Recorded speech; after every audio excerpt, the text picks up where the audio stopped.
Hello, and welcome to our Roadmap for Queer and Gender Diverse Filmmakers panel. My name is Sunny, and my pronouns are they and them, and I have the privilege of being the program coordinator at It Gets Better Canada.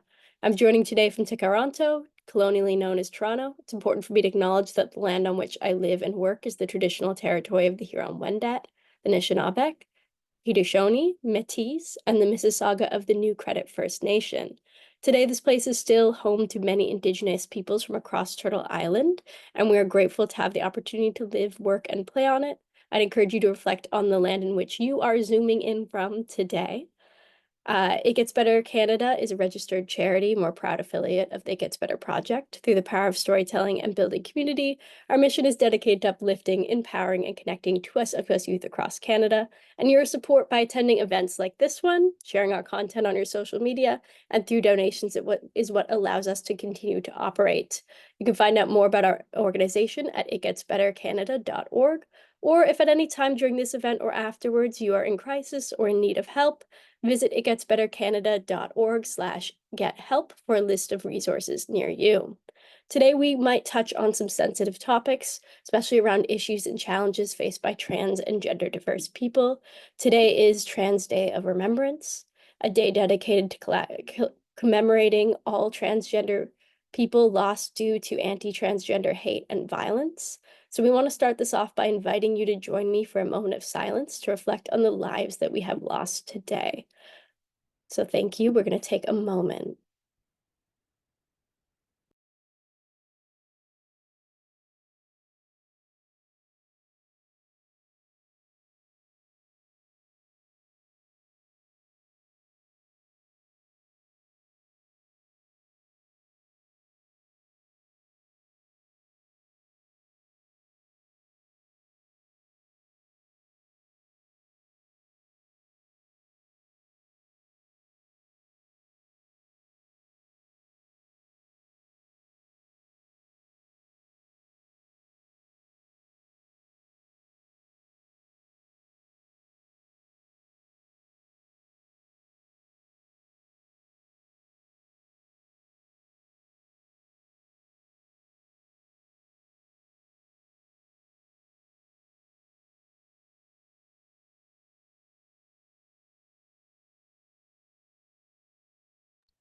Thank you for joining me in that moment of silence. I want to encourage you to carry your reflections with you throughout this event and the rest of your evening.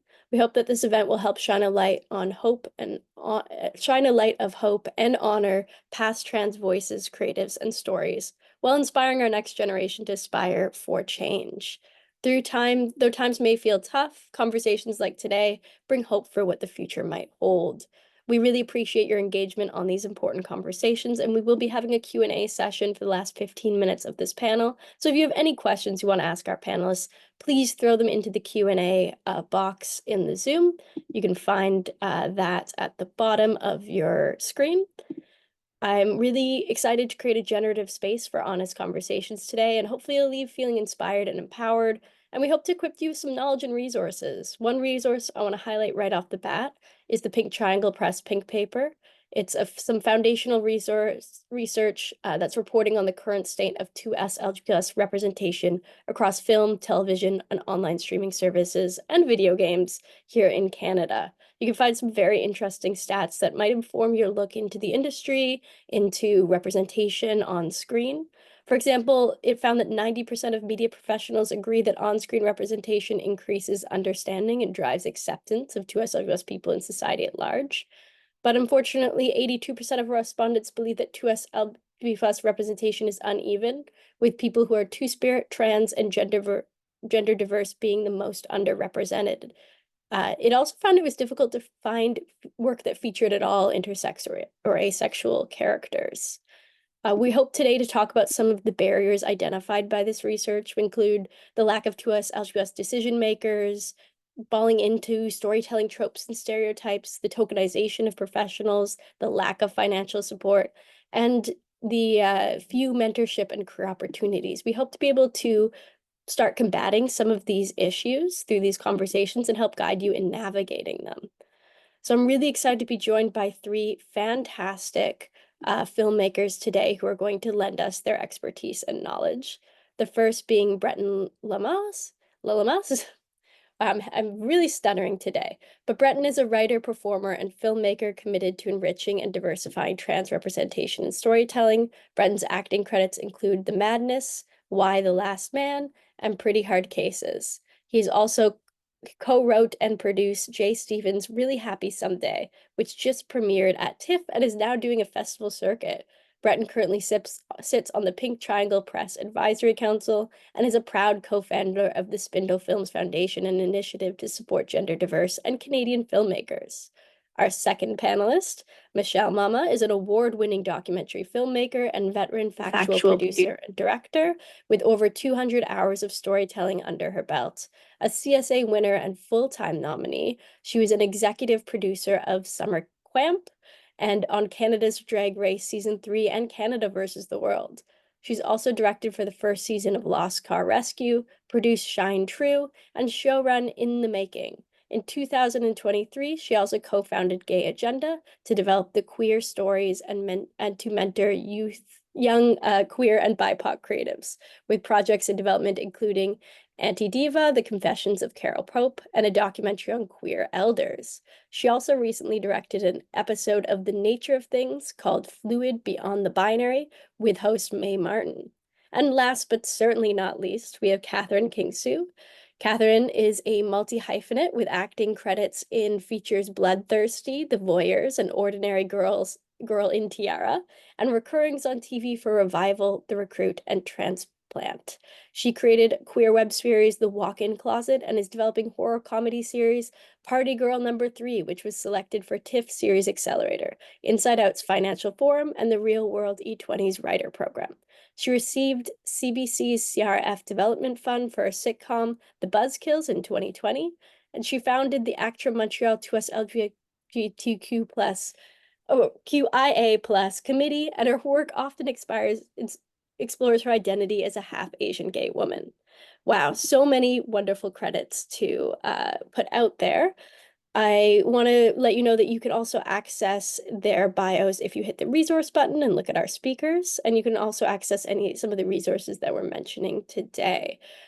So maybe if you just want to repeat your names just so we all know who's talking. Maybe Breton, you could go first for sure. Yes, hi, I'm Breton Lalama. Yes, that is my name. I use he, him pronouns. Fantastic. Michelle. I'm Michelle Mama, which rhymes with Lalama, and I use she, her pronouns. Hi, I'm Katherine King So, and she, her. Thank you. All right, I'm really excited to get into some of the questions we have for you today. Firstly, I want to ask why it's important for us to ensure that we're supporting queer and trans talent in front of and behind the camera. Does anyone want to start us off? Okay, so why do we need to support queer talent in front of and behind the camera? If there's queer talent in front of the camera, there should be queer talent behind the camera. That's my philosophy as a producer, as a director. I think it's extremely important that the person who is capturing the people who are behind the camera are aligned with the stories and the people in front of the camera, even in documentary. And I have a case study we can talk about later with The Nature of Things, where I had an pretty much all queer crew. And it makes a huge difference, even for a science documentary. It's proven and tested. And Canada's Drag Race. When I arrived at Canada's Drag Race, it was a room full of straight white guys with baseball caps on who were shooting. And I was like, this isn't cool, man. You know, there's people who in various states of undress and vulnerabilities here. Why can't they be, why can't there be queer people in the workroom? So we added a couple of queer shooters, and it's made a difference. So things like that, there's something quite almost aggressive about pointing a camera at someone and capturing their image. You're extracting, it's an extracting. And so I find that for that reason and many, many others, most importantly, quality, having queer folks in front of and behind the camera is so important. Thank you so much for sharing. I think we all know that this is a really important thing. The hard question is, how do we get those people in front of and behind the camera? So I want to ask each of you if you could tell me a little bit about how you navigated an entry point into the film industry and how you got your foot in the door. Maybe we can start with Breton, if you're ready.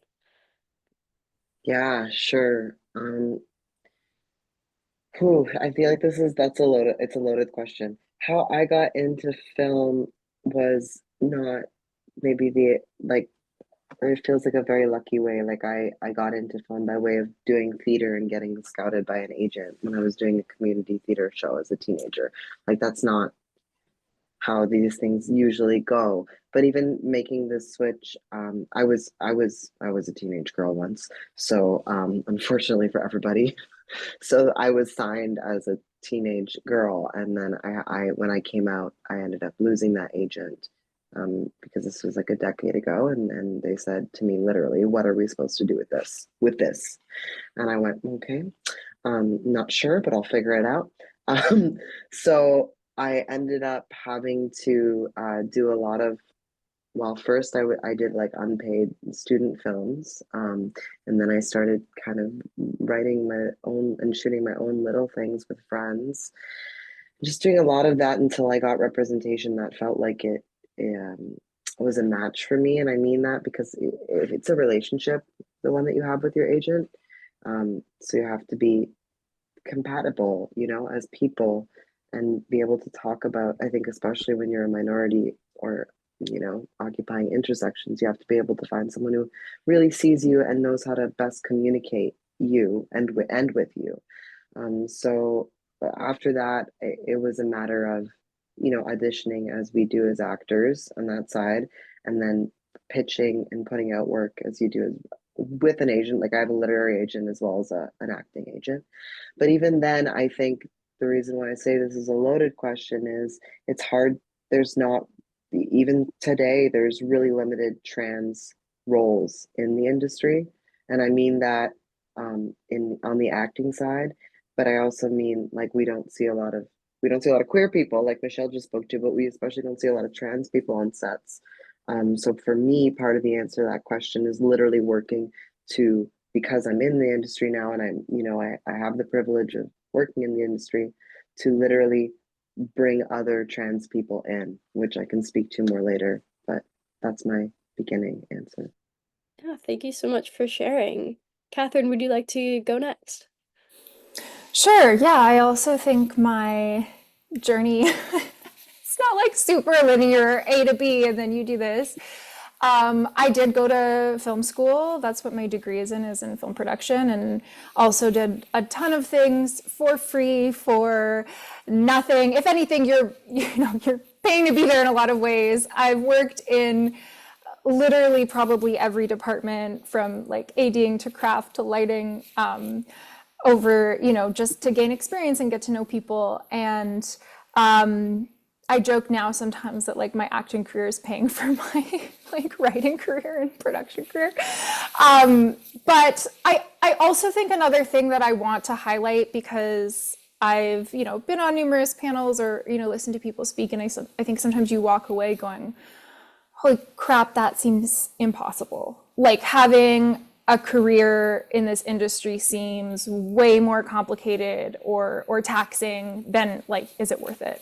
And I also think a lot of like educational programs kind of drill that in, of like, it is going to be very, very, very hard for you once you get out. And I do believe, like when I was in film school, that I kind of thought I would never work again. Like I literally was like, after I'm done making these, films in school, like how will I ever be hired? You have such a complex about how hard the industry is. And so I think to just let people know that like it is possible, and to kind of celebrate those wins when you have them. It's like, since film school, I've managed to only work in film and TV.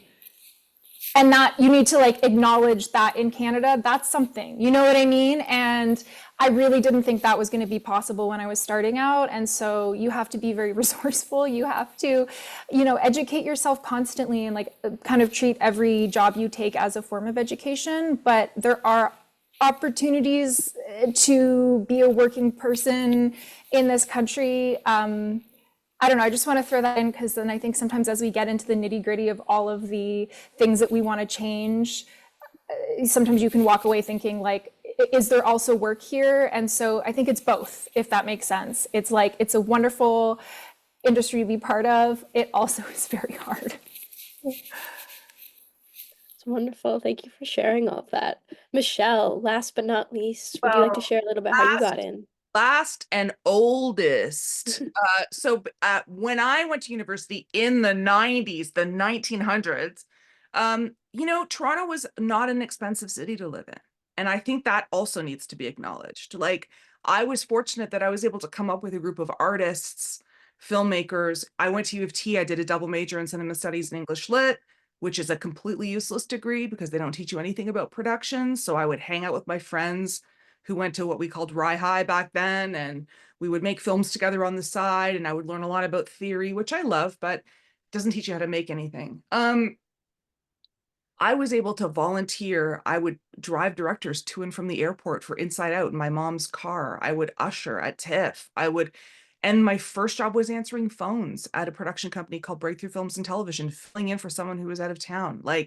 So first of all, you have to put your pride to the side because you will have to do shitty jobs. You will have to go out and get craft. I've done it a million times too.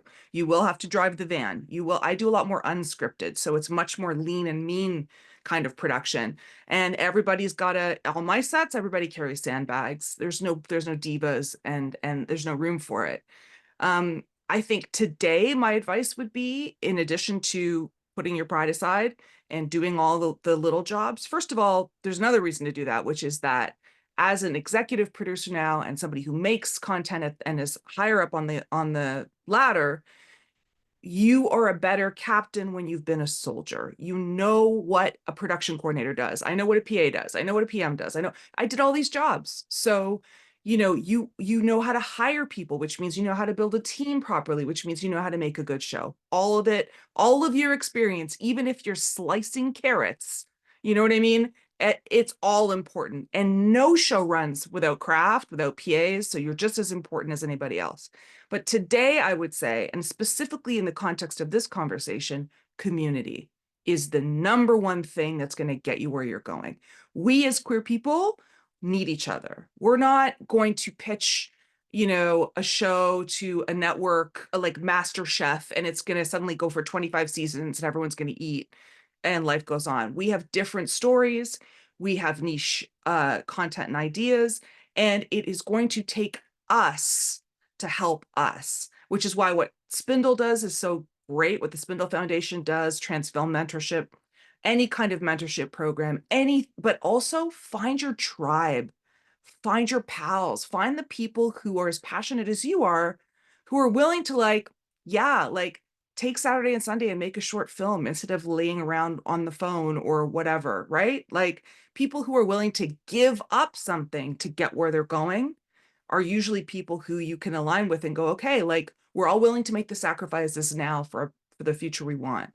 So I think that I was fortunate that I was able to, volunteer the hell out of it. If you can't do that, find your tribe. Yeah, I love everything you're saying. I think what it brings to mind for me when you talk about having to do all these many jobs as someone emerging into the film industry, I would love to know if there's any skills or experience you think that young queer and gender diverse and trans filmmakers should focus on early in their careers. Michelle, do you want to I give do any answers to I that? do have Yeah. a very direct answer to this question, and that is editing. If you are a creator today, one of my biggest regrets is I came around at a time where a producer director just didn't edit. Like, it wasn't part of our wheelhouse. There was a completely different department to do that, and things were very segregated. Today, I think that editing skills are your number one biggest asset. If you can learn even basic editing, it will do you a world of good. You will save money on budgets. You will be able to, if you can only hire a really amazing editor for 3 days to cut this teaser for you, you can sort of chunk it out and have an assembly for them and go here and save time in those 3 days, just the basic stuff. You can play with your own footage and see how you feel about it. It's my number one regret that I never learned how to edit. And I'm telling you, as somebody who hires people all the time, we never have enough editors, never. So if you are looking for a backup skill, if you want to be an actor, let's say, like I was just talking to somebody who said that they, they use their editing to make money, and then the acting is the passion. And so, that's something that you could consider. That's really, really smart. Katherine, go ahead. Yeah, I was also going to add, I think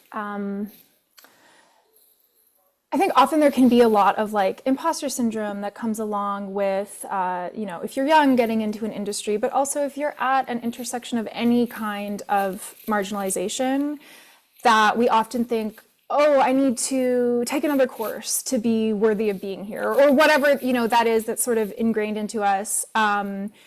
Versus there's a lot of people who maybe are born into less intersections who just think inherently, I deserve to be here, or that's not really, questioned as much internally. And so I think don't be afraid to just like, even, if you're still in school, like racking up credits, racking up experience, there's a lot of things I think you can do, whether it's on shorts or whether it's, being an extra so you can see how set works, or being a PA and then meeting people, making connections, and just starting to add things to your resume that you can really do at any point, and all of those things are valid. And I think like every job, if you're a person who's like open to growing and learning, will continue to be your education. You don't have to take the traditional routes of education to get to a successful career. And I think knowing that you inherently bring expertise in whatever it is that you are to a set or to a space that someone else might not have that, and to just like remind yourself of that, that your lived experiences can inform, your storytelling and a lot of different, roles that you may be able to do, and like to validate that. And I think you can just, from any stage, start working in the industry, really. Yeah, fantastic. Breton, go ahead. Yes, I just want to jump. That is so legitimate. I have no post-secondary education, which is not like a point of pride. Like I didn't that was not also the plan. I didn't have the money to do the things I wanted to do, and ended up working, and much like Michelle spoke to, I just ended up doing a lot of shadowing other people and doing a million little gig work things to piece it together. But what I tried to, and was also bartending and also serving, but I would always try to like, I shadowed an editing commercial company. Like I was making like $100 a week cutting videos, for years doing that, or like literally picking up people. Like you can always piecemeal things together, because, and to go back to community, part of, I think, to tie both what Katherine and Michelle are saying together is, so okay, I had no actual education, but in doing these little hustles, I met people who taught me things, and ended up becoming mentors who brought me to the place that I am now. So avenues, all of them, all of them. It's fantastic. I know we touched a little bit on the imposter syndrome that we can feel in the industry, and how holding multiple intersecting marginalized identities can put you in a position where you may not feel as empowered to raise your voice, to take on challenges. I'm wondering, Katherine, do you have any advice for LGBTQ+ youth and marginalized youth on how to self-advocate in professional environments and in filmmaking roles? Yeah, I think it's a two-pronged thing. I think one is, if you can find that community, if you can find that support. I've been in a lot of rooms where I'm the only person speaking up, and it would have it would have been easier even to just have someone say, yeah, I agree, or that is coming from a real place. So I think to take opportunities when you see others also in positions where they're having to self-advocate, that you can back them up, that you can add validation to kind of whatever that conversation is. But I also think it's validating in yourself that often if you're in a tough position of, say, having to vouch for better queer representation, you know, or standing up and saying this feels a bit racist, whatever that is, it is actually serving a better and more truthful final product. So although you may feel in that moment, am I high maintenance?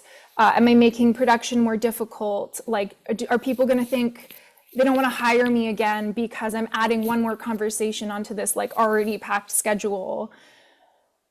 In a way, like, you are doing them a service to call something out at the development stage or the production stage or the post-prod stage to say, hey, we need to address this thing. Hey, you know, we can make something that's more authentic and more meaningful. And whether or not that conversation ends up becoming change, I think it's also knowing to yourself when you're looking back on this decades from now that like you did your best to properly advocate for your community, to properly stand up for yourself, and then it's out of your hands, right? But ultimately, like, I think those conversations for a lot of us are kind of like why we're in this industry, like creating representation, creating stories that are not necessarily being told. Like, that's kind of why we do what we do. And so that's actually like one of the most important conversations to have, even if it feels like it's in the moment, the last thing people maybe want to hear, you know? Yeah, I think that those conversations bring so much value. And I'm wondering, from the other side of that, if you are someone who is responsible for creating the environment on set, what's some tangible ideas or elements that we can bring into set spaces that are often so crazy and hectic to foster more inclusive and spaces for the entire queer and trans cast and crew that might be there? And I want to direct that towards Michelle. Yeah, I've had some experiences in this regard that are positive, but also not. And you know, I could get into the big long explanation of it, but the bottom line is the bigger the show, the more stakeholders there are. And those people all have opinions. I've been on Zooms with 25 straight white people telling me how to make a queer show. You know what I mean? So remember, it doesn't just end with the people you see in the studio or on set. There's layers and layers of approvals and things that have to happen. The most important thing that you can do is advocate for yourself and others. I had a situation where I was asked to staff a show with X% diversity.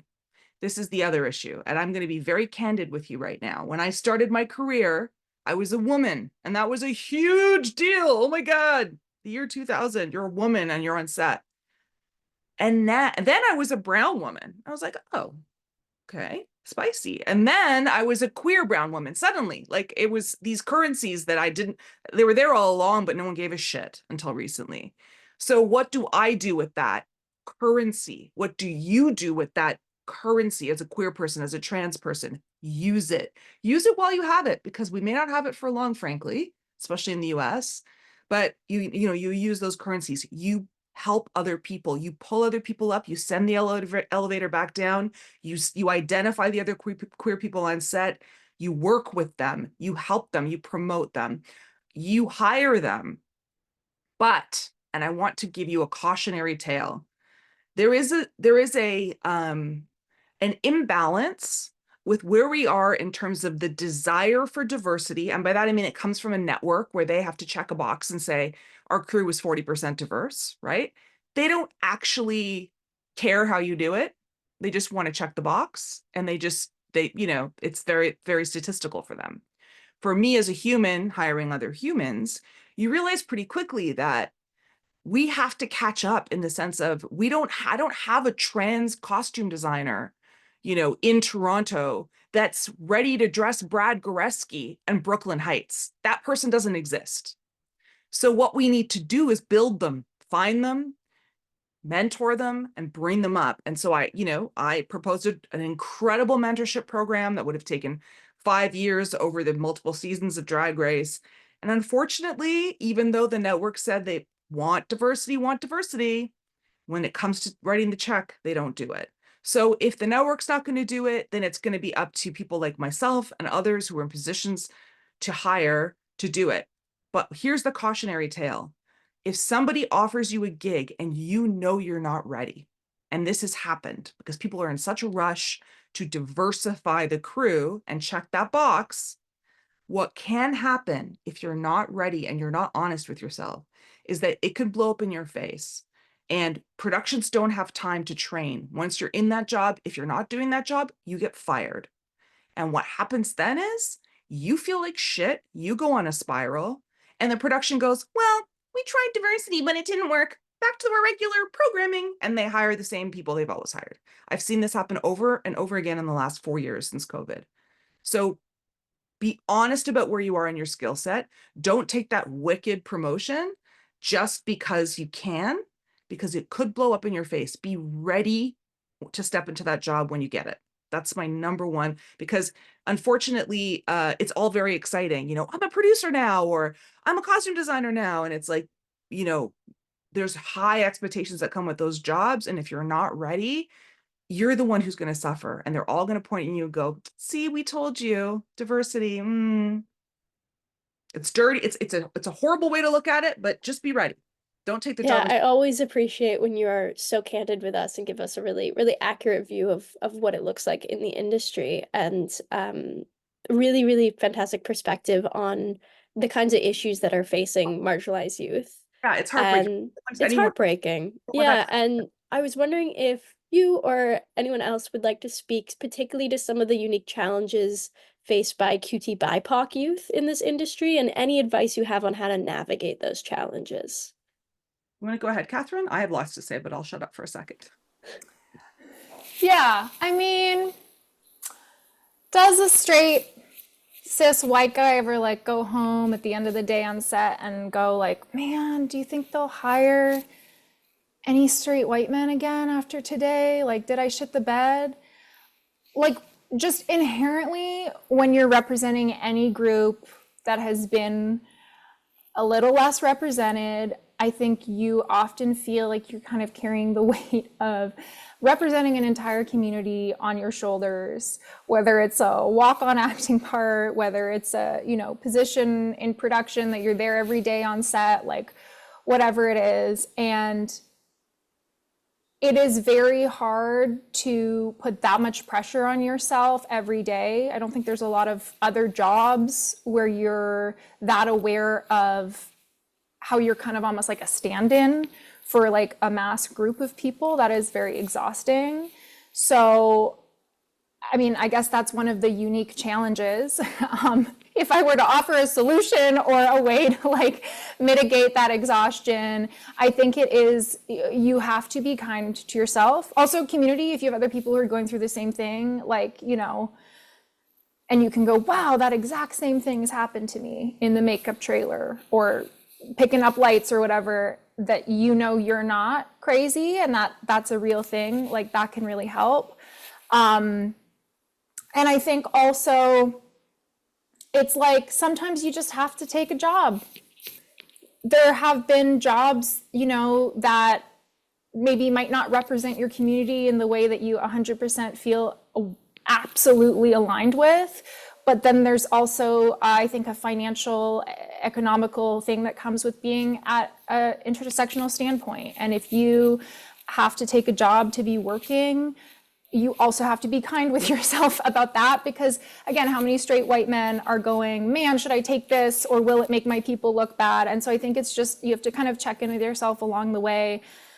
You're aligned with, you know, your message and your values, but you also can't burn yourself out or spiral yourself like too far out of control right away, because that's not sustainable. So I think it's finding those kind of middle grounds and the support systems that you need to continue to go on, and kind of, it's like you're fighting an uphill battle a lot of the time because it's new territory. Like a lot of films that are being made, you know, like the film Breton just had at TIFF, it's like you're exploring new ground that has not actually been done yet. And so that is very, very exhausting.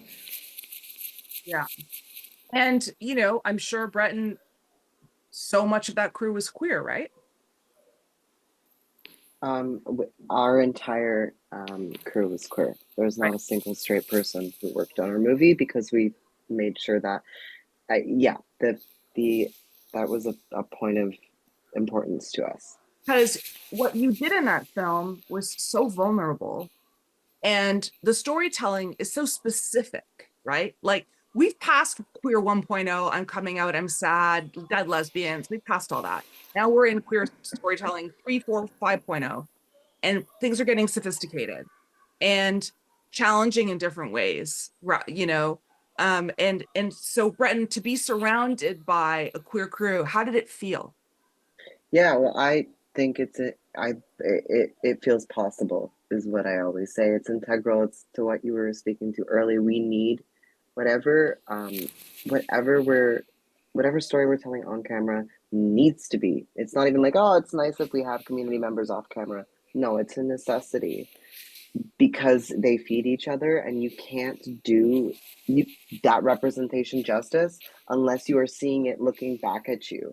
Like it's impossible to be vulnerable and honest about where you're coming from if you have a room of, and I don't mean to, I'm not trying to demonize straight white men here. That's not my agenda. But I do mean it is impossible to tell my story with my body if that's who I'm seeing on the staring back at me, you I mean, know? it is actually insane that Canada's Drag Race had all straight white men on the floor. And kudos to the queens, because like, think about that vulnerability, but also just like, I did this Mae Martin episode of The Nature of Things, and it's cheap and cheerful. It's the nature of things. It's been going on for 62 seasons. It's a science show, like for CBC, whatever. But it was a special case. We had May. We only had 2 days with May. So we had to like make it work. We had to build a studio set in LA. So I called them my lesbian elves, this group of this lesbian production designer and her whole team of lesbians. And I was like, look, here's our budget. Here's what we're doing. And here's my references. And my references were all queer, Pee-wee's Playhouse, et cetera, et cetera. And it's so that way you have a shorthand, you know, you're talking to another queer person about queer stuff. You don't have to explain it. And you certainly don't have to excuse it. If you're with your people on set and you're all speaking the same language, you get into a flow state. And that is what you need to create. Creativity is very fragile, and something can throw you off. Some asshole grip could say something shitty. I had a host of a show, which actually I'll say, because this production exec was an asshole.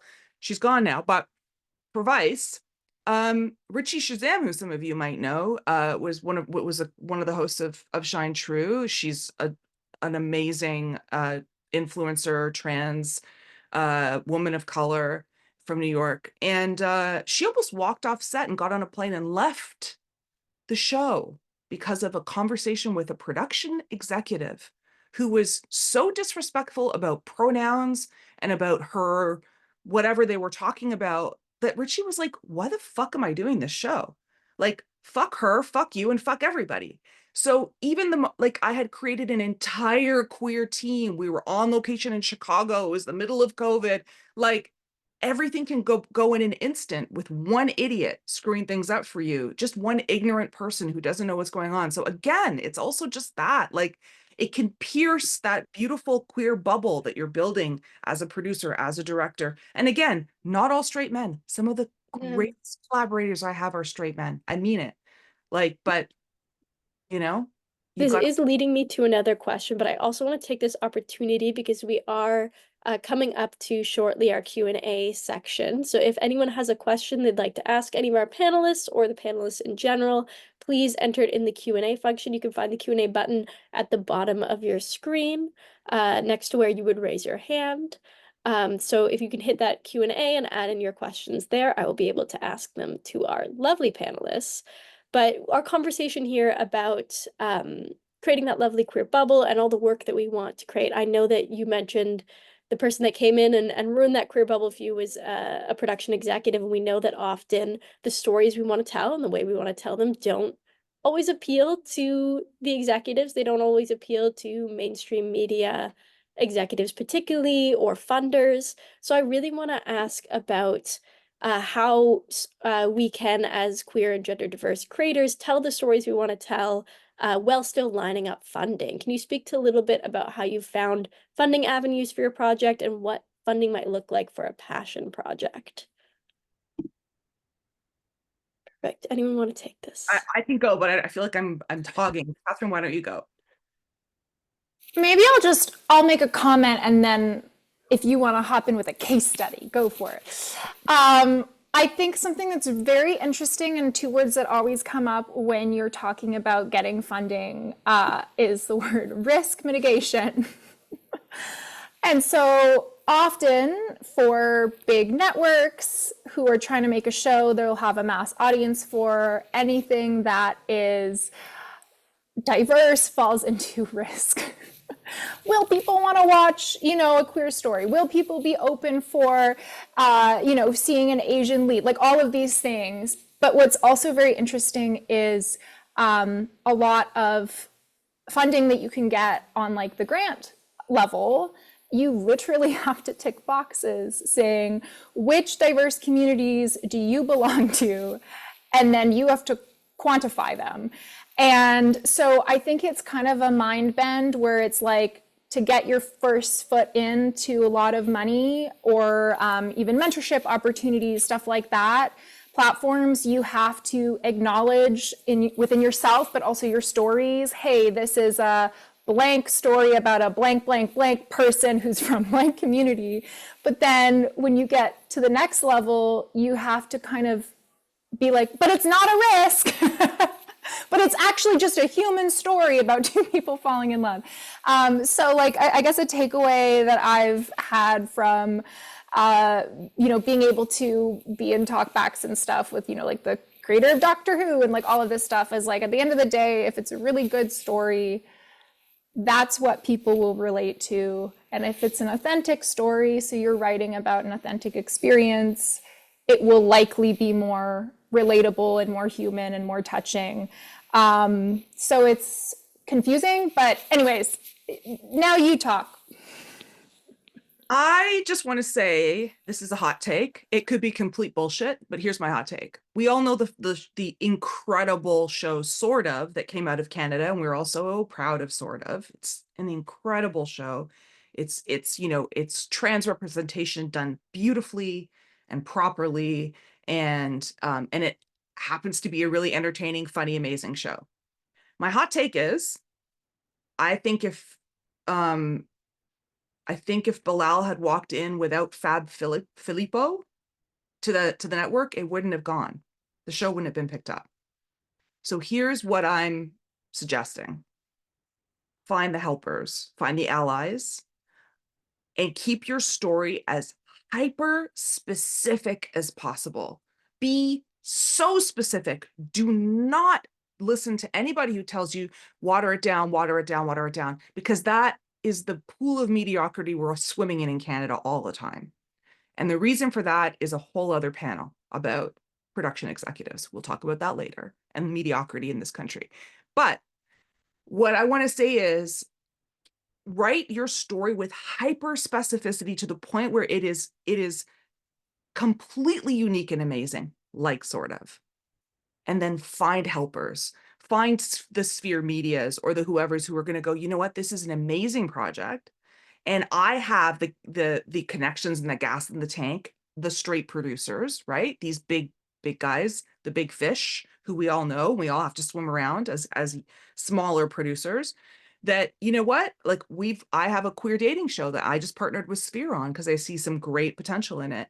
They have the ability to throw open doors for format TV all over the world. Do you know? So even myself, I'm like, okay, strategically, who can I partner with who gets it? And don't forget, you have currency. They need projects that have diversity, right? So you have something they need and they have something you need. And that is, they have the institutional knowledge and the infrastructure. You have the creative idea and that beautiful butterfly that someone said something really funny the other day. You know what AI is not going to replace? Queer creators, people like us who have ideas that are real about the real world and the nuance of that. So that is something that you have. And don't think that those companies don't need you. They do. We need those shows. We need the diversity. CBC has a checklist they have to check off, every year. So that, I know it sounds like weird, but find the helpers, find the allies, because there are some incredible people in this business who will help, who will partner, who will sort of boost you and get you where you're going if you have an incredible idea. They can get That's wonderful. Yeah, I love that thought that AI can't replace queer creators. I think I'll definitely be thinking about that later. yeah, Yeah, because we have it's scary right now, and I'm doing a documentary on Carol Pope, and I did an interview with George Stroumboulopoulos, and he said, you know who fucking AI is not going to replace Carol Pope? I'm like, you're right, so yeah. fantastic. Yeah, we have a bunch of really wonderful questions coming in on the Q&A. So I want to start posing them to you. The first one is, would you recommend that a grade 12 student interested in filmmaking or film actor go to college or university, or try to work right away and find mentorship? Over to you guys. This is acting stuff. This acting. I don't recommend that you don't go to school. Like, I think if you have the means to do that, it's great. Like, truly, I think that because you will make so many connections and you will learn like tangible skills. I think so. I'm not going to be like, don't go to school. All I can speak to is my experience, which does not involve going to school. And I can say that you can make that work. And a lot of that for me has been through mentorship and like we have been speaking to through literally doing every job a lot of the time for a lot of years for no money. So, Catherine, do you want Yeah, to? I I've have a never called lot you of I Catherine. have a Sorry, that Yes, sir. I have a lot of thoughts on this. I think that we've all been ingrained to think you have to go to a post-secondary institution in order to get to a certain result. I think we're living in different times than maybe like when that concept was introduced, because there's a lot of different ways to get to different outcomes. I think it really depends what you want to get out of it. So the question said like filmmaking / film acting. I think film school, like a production program, would be very useful if you had a specific story that you wanted to tell and you're like, I'm going to utilize the equipment that's available to me and the people who are going to work on this short film for free in a sense, and that I also want to gain experience. I think it would be very useful if you go to film school in the city that you then plan on working in and you have a bunch of connections versus, maybe just going to a school somewhere and then coming back home and having to start over. I think I have a lot of thoughts on acting schools. I personally don't think if I had gone to acting school, I would be working full-time as an actor. Everyone is different.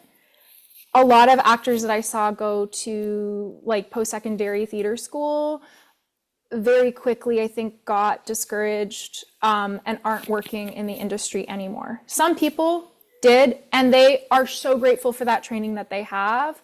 I think it's just very much about figuring out what are the things that work for you, right? So do you learn really well on the job? Because you can learn from every job you get. I think anytime you can get a mentorship, that's kind of the best education out there, whether it's you want to get mentored for acting, whether it's you want to just shadow people on set. I think they dropped a link to Black Theater Workshop mentorship program. I did that for acting when I was like just out of film school. I think it's you kind of have to guard yourself, I think, in a lot of these institutions.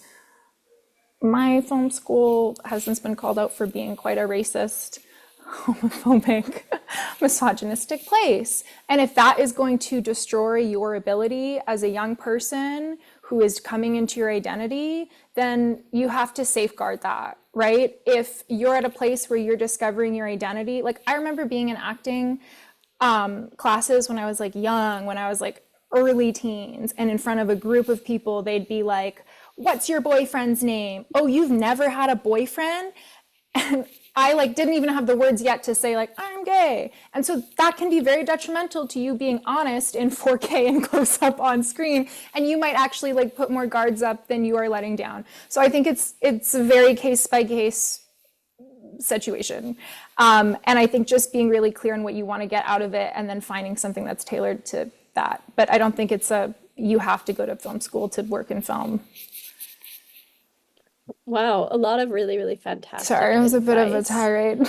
No, it's great. And I like that you mentioned that, yeah, if you go to the resource tab, you can find some links, and there are some resources to mentorship opportunities, film foundations, film festivals. I would check those out if you are interested. Another question from our Q&A is, how do you ask for warm intros? Sometimes it feels like cold messaging gets you nowhere. Go ahead. Yeah, I just put this in. I've been typing answers and I don't know where they go because I'm the worst millennial ever. So if I have done something and now things can't be seen, I do apologize. So I will speak this. Okay. I believe truly like this was something that I had a lot of imposter syndrome about, was really scared about. But once I started doing it, it really opened so many doors. Just email people, ask for a coffee. Like, I don't know if that's maybe warm per se, but it will lead to warmth if you can connect with someone and just talk. Like, slide into those DMs on Instagram. Like, truly just ask. I'm going to put my email in the chat. Email me. We could talk. Like, it costs me, usually, I can't speak for everyone, but I am always happy to connect with another queer person or minority about what it's like to be in this industry, because it's cathartic to me and because other people did it for me. So yeah, that's my beginning answer. Well, it's the end of my end. I'm going to stop talking.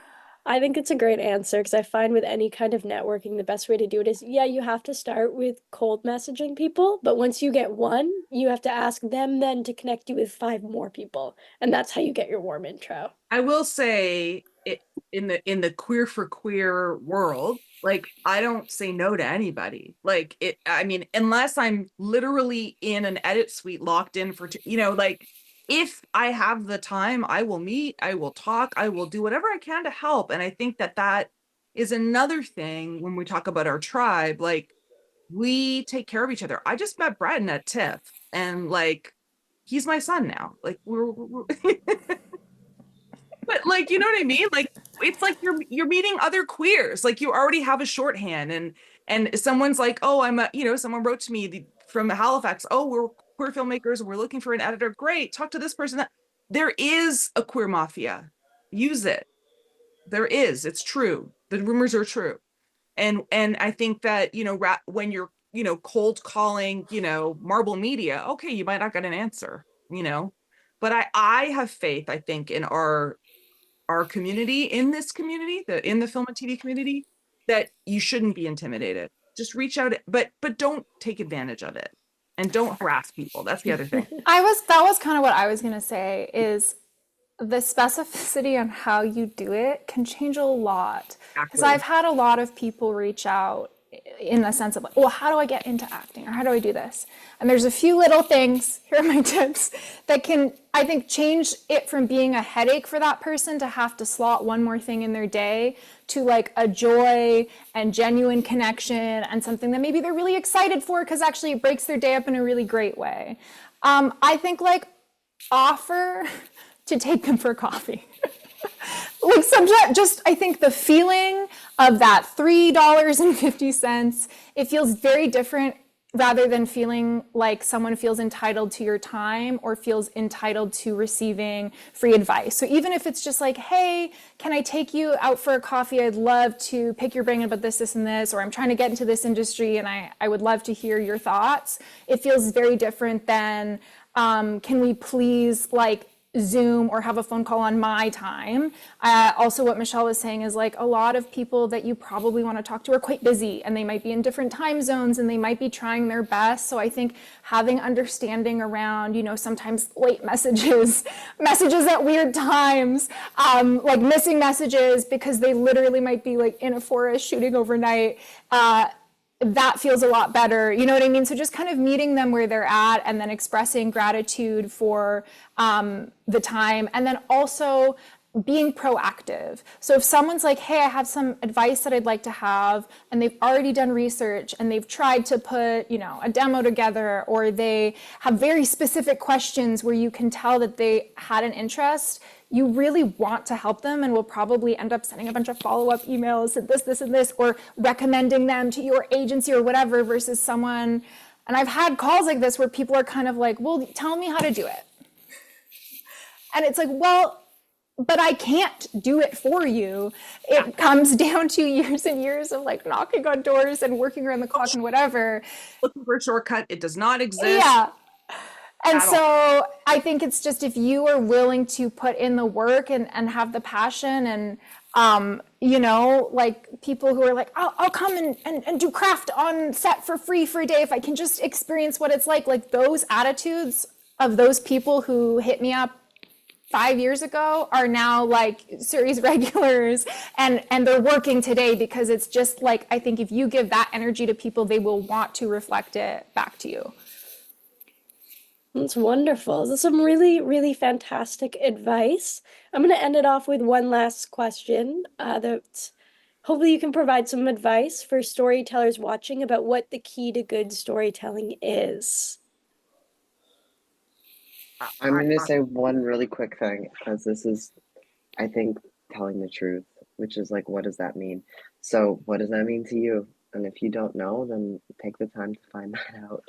But I would say, I always say that we're this, as people, we're the stories we tell ourselves, and we can only tell ourselves stories that we've learned the language of, and media teaches us that language. So anytime we tell marginalized stories, we're adding to the language of possible.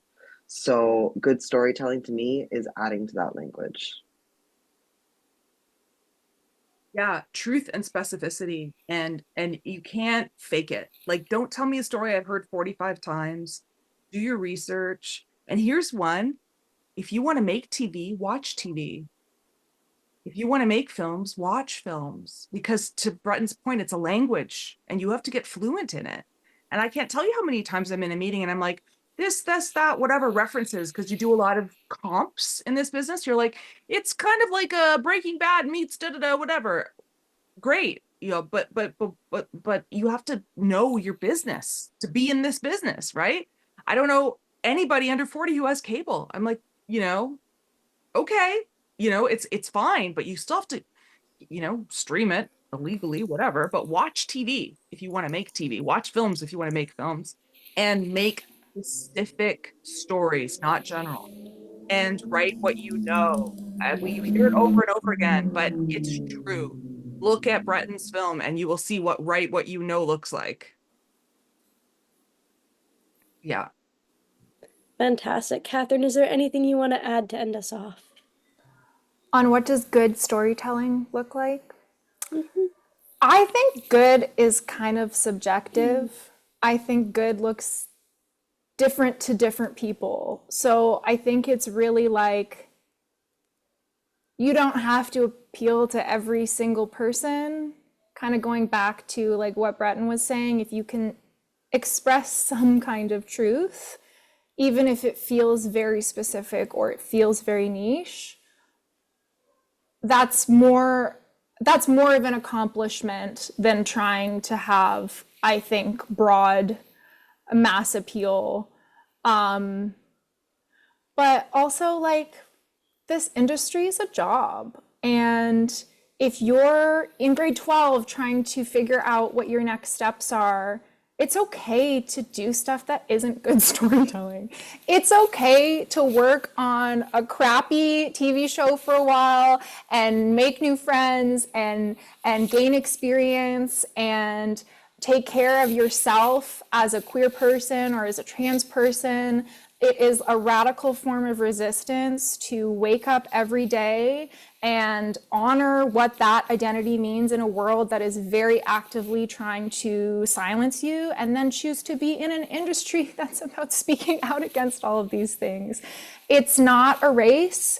I was very hard on myself when I was a teenager, and I was like, if I haven't made it by 17, I haven't made it. And then I realized in film and TV, you can play 17 for a very long time if you want to.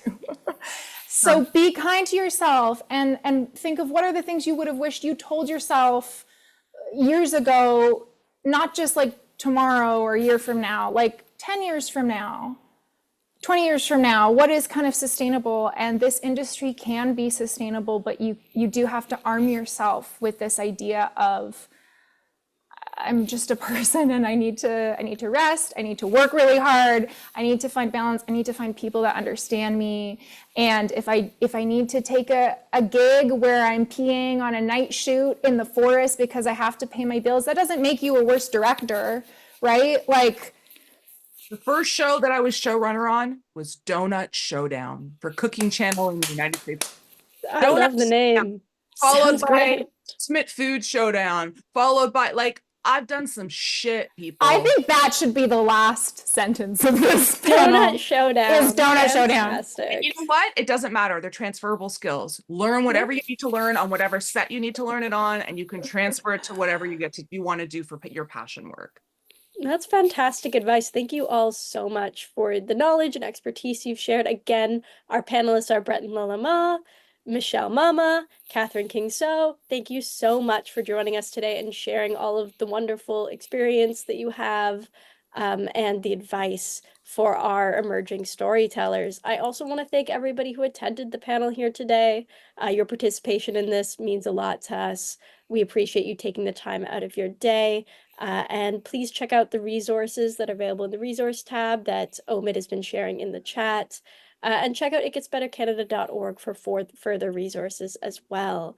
I'm going to let you get back to your night. I hope you take some time tonight to commemorate Trans Day of Remembrance and to take care of yourself as well. Thank you again and have a good night. Bye. Everyone. Thank you.